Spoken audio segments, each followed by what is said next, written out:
A prince for all seasons, Diponegoro in the memory of a nation from Raden Saleh to the present.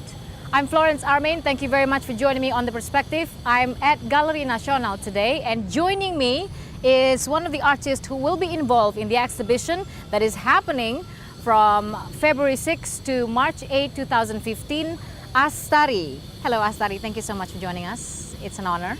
So if you can tell us your involvement, how do you get involved in this exhibition? I've been asked by the curator, which is Jim Supangkat, and he asked me particularly to show my art photography this time. As you know, I'm a multimedia artist, but this time he asked for my photography with the subject of myself. Yeah. Okay. So how do you relate? How do you resonate? How does Diponegoro resonate into your work of art? I am so privileged to be in this show, considering it's a big thing, I think, for Indonesia, this show. We have Diponegoro, which is the hero of Indonesia, and also Raden Saleh, who is the great artist of our time. This time is a particular moment of the exhibition that I thought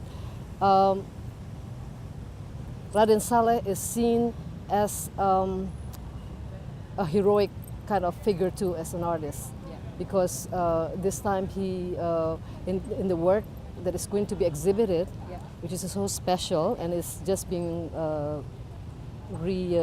restored, which is about Diponegoro. Now we can see that all the figures that is in it apparently speaks of something.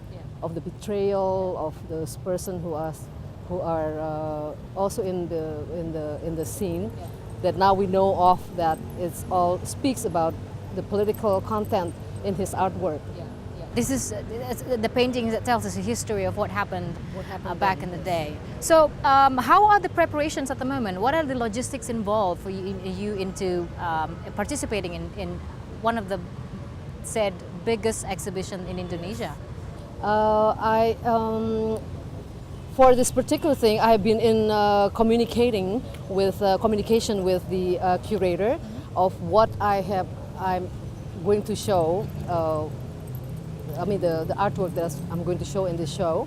I have done a special photography that takes me all the way to Jawa Timur, which is in those temples of Majapahit.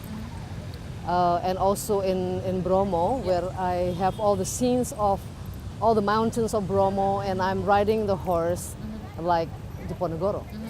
So that's exciting, because I spent the last December at the year end being there in Jawa Timur, and went to all these places, the candis and the tempat-tempat yang leluhur kita, ya. I mean the ancestors' place of Majapahit, which is so exciting. So you were brought up in a Javanese culture, and this is one of the aspects that somehow influences your pieces of arts, your work, your sculptures, your photography. So tell us, what was your most challenging times to come up as one of those artists that grew up in that environment?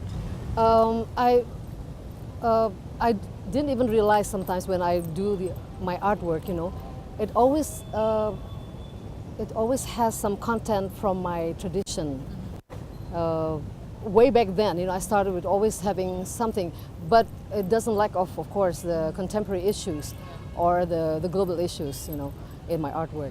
So this time,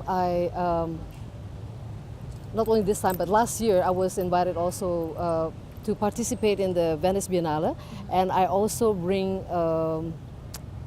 our culture, which is from our culture, which is a huge pendopo with the bedoyo, dance and all that. It was an installation? It was a big, huge installation that represent, of course, the Javanese old culture. The pendopo is an old architecture of Indonesia, and the place is Venice, so that kind of thing, I always bring my own culture into my art. So has your life or your past, has your culture has always been your inspiration in producing your art? Since maybe not because I'm a Japanese, but being an Indonesian, I think in general, we have vast of richness of culture that we heritage from our ancestors, which is so beautiful and so vast and so valid, I guess, to bring about to the nation as well as to the world. Okay, we'll talk more about Astari's pieces of work and her involvement in the exhibition that is happening on February 6 to March 8 right here in Galeri Nasional. Stay with us.